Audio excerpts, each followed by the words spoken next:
Selamat datang kembali di sesi pendalaman kita. Hari ini kita punya sumber yang menarik banget nih buat dibedah bareng. Sebuah wawancara mendalam sama Raoul Pal. Raoul Pal. Iya, iya. Buat Anda yang di dunia finansial, nama ini pasti udah nggak asing lah ya. Investor makro global, pengalamannya udah 30 tahun lebih. Betul, veteran banget. Nah, sumber ini ngebahas pandangannya yang bisa dibilang sangat optimis ya soal Bitcoin, kripto, dan apa yang dia lihat sampai 2025 ke depan. Misi kita sekarang bukan cuma ngulang apa kata dia, tapi coba gali kenapa sih orang sekali dia bisa seyakin itu, dan apa artinya ini buat kita semua. Tepat sekali. Wawancara ini tuh kayak kita dikasih lihat peta pikirannya dia gitu. Kita bakal lihat gimana pengalamannya di jantung keuangan tradisional, ya kan? Lewat berbagai krisis, malah bawa dia ke kesimpulan yang lumayan radikal. Bahwa kripto ini mungkin jadi peluang terbesar dalam sejarah. Dan menariknya, bukan cuma buat institusi gede, tapi justru buat individu kayak kita. Oh, menarik itu. Kita akan telusuri argumennya soal transfer kekayaan besar-besaran katanya. Terus gimana dia lihat blockchain sebagai solusi buat sistem lama yang udah rapuh. Dan kenapa dia yakin banget adopsi ini ngebutnya, wah belum pernah kejadian sebelumnya deh. Ini bukan asal ngomong, tapi dia lihat polanya. Oke, menarik banget. Kita mulai dari dasarnya dulu kali ya, biar semua di sini paham konteksnya. Sumber ini kan nekenin, Raoul Pal ini bukan orang baru, jelas bukan. Jelas, 31-32 tahun itu bukan sebentar loh. Itu dia, dan dia disebut sebagai investor makro. Nah, mungkin bisa dijelasin sedikit apa sih artinya itu buat yang mungkin belum terlalu familiar? Oke, jadi investor makro itu gampangnya gini deh, dia nggak cuma lihat satu saham atau satu properti, dia lihat gambaran besarnya. Hutan globalnya gitu, bukan cuma pohon. Jadi dia analisis tren ekonomi dunia, kebijakan bank sentral, duit lari kemana antar negara, hubungan antar aset, obligasi, saham, komoditas, mata uang, pokoknya semua di seluruh dunia. Tujuannya? Ya cari peluang paling oke dan ngatur resiko berdasarkan siklus ekonomi global. Kayak nyusun puzzle 3D raksasa yang gerak terus gitu. Dan track recordnya juga nggak kaleng-kaleng ya. Goldman Sachs pernah. Pernah. Terus bikin dan sukses ngelola hedge fund global sendiri. Bahkan katanya belajar langsung dari legenda kayak Stan Druckenmiller, Paul Tudor Jones. Betul. Dia beneran di pusatnya industri keuangan lah. Setelah pensiun ngelola dana orang, dia bikin Global Macro Investor atau GMI. Ini layanan riset makro yang katanya top banget dipakai sama institusi besar. Nah, ini penting nih konteksnya. Pandangan dia soal kripto itu datang dari orang yang paham banget luar dalamnya sistem keuangan tradisional. Justru itu dia kuncinya. Kayaknya pemahaman dia soal sistem tradisional itulah yang jadi pendorong utama dia lirik kripto. Pengalamannya lewat krisis 2008, terus krisis utang Eropa 2012, itu kayak ngasih dia tiket nonton barisan depan buat lihat betapa rapuhnya sistem yang ada. Oh gitu ya? Sumber ini nyorot gimana Pel lihat ada kesenjangan informasi yang parah banget. Orang dalam, investor gede, sering udah tahu duluan. Mereka bisa ngamanin diri, malah untung. Sementara orang biasa, ya jadi korban paling akhir. Nah ini nih yang menarik. Rasa frustrasi itu kenapa sih kita nggak dikasih tahu yang kayak digaungkan Occupy Wall Street gitu ya? Iya, itu ternyata kena banget ke dia. Dia lihat sistem keuangan jadi terlalu ruwet, utangnya numpuk di mana-mana. Istilahnya over-financialization. Over-financialization, bisa diurai dikit nggak? Maksudnya apa? Gampangnya gini, sektor keuangannya jadi kegedean dibanding ekonomi real yang seharusnya dia layani. Kebanyakan utang ditumpuk-tumpuk, instrumen aneh-aneh, fokusnya cuma cuan jangka pendek. Akhirnya sistemnya jadi gampang goyah. Nah, menurut Pellit sumber ini, kebijakan kayak cetak uang terus-terusan pasca krisis itu cuma kayak nempelin plester aja. Nggak benerin akar masalahnya, yaitu sistem yang kebanyakan utang dan risiko. Jadi karena gerah sama kondisi itu, dia terus mikir solusi ya? Sumbernya bilang dia coba dua arah gitu. Betul. Pertama, ambisius banget. Dia coba mau bikin bank paling aman sedunia. Tapi ya, ternyata susah banget diwujudkan karena aturan mainnya udah rumit. Oke. Terus yang kedua? Nah, Yang kedua ini yang lebih berdampak luas. Dia bikin Real Vision di tahun 2014. Oh, Real Vision. Sering dengar itu. Tujuannya jelas banget, biar orang biasa juga bisa dapat akses ke wawasan finansial kelas kakap. Bukan cuma kutipan pendek di berita, tapi obrolan mendalam sama orang-orang pinter di dunia investasi. Biar lebih banyak yang tahu. Pantesan.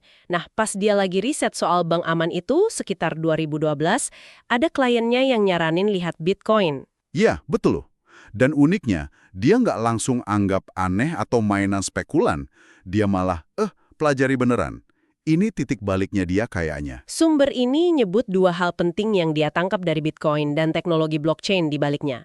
Pertama, potensi Bitcoin sebagai penyimpan nilai. Yep, store of value.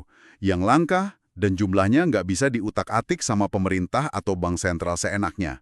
Beda sama duit kertas yang bisa dicetak terus. Oke, itu yang pertama. Terus yang kedua, ini katanya lebih fundamental lagi ya? Betul. Yang kedua itu potensi blockchain-nya sendiri sebagai teknologi pencatatan. Dia lihat ini cara buat bikin buku besar kepemilikan yang desentralisasi, transparan, dan bisa dipercaya semua orang tanpa perlu ada bos di tengah. Kenapa itu penting banget menurut dia? Karena krisis kayak Lehman Brothers itu nunjukin betapa kacaunya pencatatan aset di sistem tradisional. Susah banget ngelacak siapa punya apa pas lagi geger. Nah, blockchain nawarin solusi. Tiap transaksi dicatat permanen di banyak komputer, diverifikasi bareng-bareng. Jadi susah banget dimanipulasi. Ini yang bikin trust tanpa perantara. Jadi gabungan aset digital langka sama teknologi pencatatan transparan ini dilihat Pel sebagai wah masa depan yang kita butuhkan gitu ya? Kurang lebih gitu. Makanya sumber ini bilang dia mulai investasi pribadi ke Bitcoin sekitar 2013-2014. Bahkan udah mulai nulis buat klien institusinya di GMI. Lumayan berani ya waktu itu. Iya juga ya. Dan keyakinannya makin tebel pas lihat data adopsinya. Nah, ini salah satu klaim Pal yang paling bikin heboh di wawancara itu. Dia bilang kripto ini ngalamin adopsi teknologi tercepat dalam seluruh sejarah manusia yang tercatat. Gila nggak tuh pernyataannya? Wah, itu klaim gede banget ya. Gimana dia bisa bilang gitu? Ada perbandingannya? Ada. Sumber ini jelasin perbandingan yang dia pakai. Contohnya internet. Kan kita anggap revolusi gede tuh. Dari 1990 sampai 2000, pengguna internet itu tumbuhnya rata-rata 63% setahun. Udah cepat banget itu. Iya, 63% itu kencang. Nah, tahun 1997, pas tumbuhnya 63% setahun itu, ada sekitar 140 juta pengguna internet sedunia. Oke. Oke, sekarang bandingin sama kripto. Tahun 2021, pengguna kripto global juga sekitar 140 juta orang. Sama kan titik adopsinya kayak internet 97. Oh, jumlahnya sama ya di titik itu. Tapi, tingkat pertumbuhan tahunannya kripto itu 113%. Hah, 113%? Iya, hampir 2 kali lipat kecepatannya internet di fase yang sama. Wow, 113% setahun. Itu pertumbuhan eksponensial yang susah dibayangin pakai otak linear kita ya. Kalau tren ini lanjut terus, dia bikin proyeksi gitu. Bikin. Dengan asumsi pertumbuhan 113% itu lanjut, Pal proyeksiin pengguna kripto bisa nyampe 1 miliar orang di tahun 2024. 1 miliar? Ya, ini proyeksi ya, bukan pasti.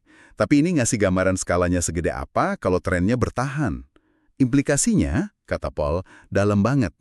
Kalau ada jaringan uang atau nilai diadopsi secepat ini, terus kita sebagai individu bisa punya secuil aja dari jaringan itu, wah ini kesempatan langka banget katanya.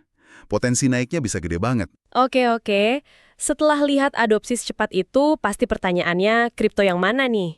Sumber ini kan bahas dua raksasa ya, Bitcoin sama Ethereum. Apa beda utamanya menurut Pal? Pal lihat Bitcoin itu fokusnya murni sebagai penyimpan nilai. Emas digital lah istilahnya. Kekuatan utamanya ya kelangkaannya itu. Udah diprogram cuma bakal ada 21 juta koin, titik. Nggak bisa diubah sama keputusan politik atau bank sentral. Gimana cara jamin kelangkaannya? Kan jaringan komputer sedunia. Beda sama duit fiat yang nilainya, kata Pal, ya kegerus inflasi terus. Jadi Bitcoin nawarin kepastian langkah secara algoritma. Simple tapi kuat, aman dan desentral. Oke, Bitcoin fokus di langka dan aman buat simpan nilai. Terus Ethereum. Ini kan munculnya belakangan, 2015-an. Konsepnya kayaknya beda ya? Beda. Kalau Bitcoin itu emas digital, Ethereum itu sama PAL diibaratkan kayak internet nilai yang bisa diprogram. Internet nilai? Maksudnya? Ethereum dirancang jadi platform buat smart contract. Kode komputer yang jalan di blockchain bisa eksekusi perjanjian otomatis kalau syaratnya terpenuhi. Nah, kemampuan ini buka pintu buat macam-macam aplikasi.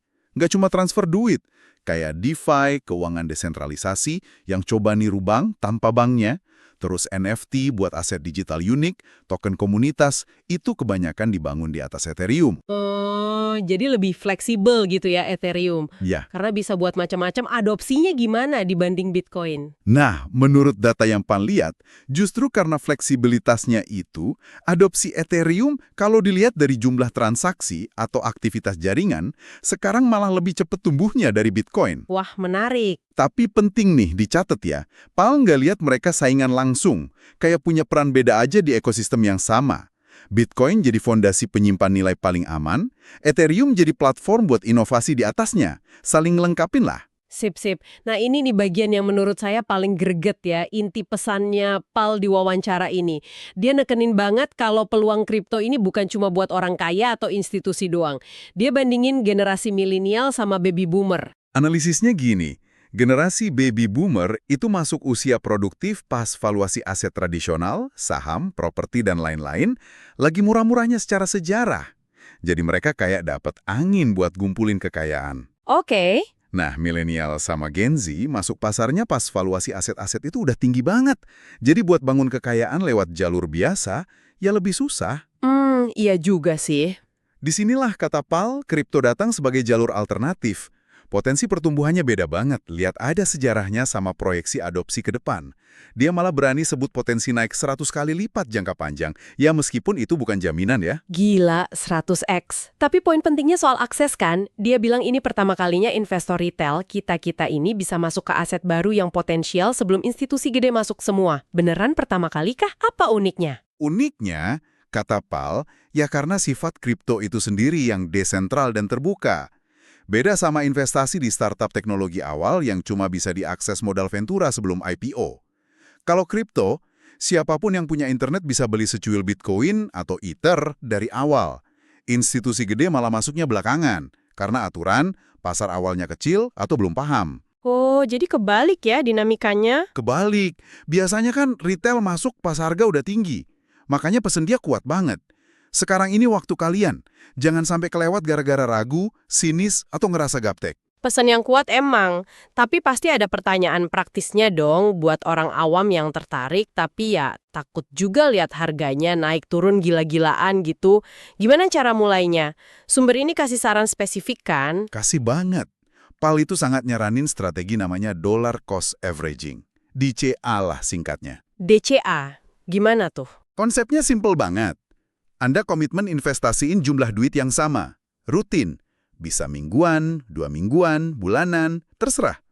Masukin ke kripto pilihan Anda tanpa peduli harganya lagi naik apa turun. Misal, niat investasi 500.000 tiap tanggal 1. Yaudah, lakuin aja terus. Tujuannya apa tuh? Buat ngilangin emosi sama nebak-nebak harga. Market timing. Itu susah banget dilakuin bener terus-terusan. Dengan DCA, pas harga turun, Anda otomatis dapat unit lebih banyak. Pas harga naik, dapat lebih dikit.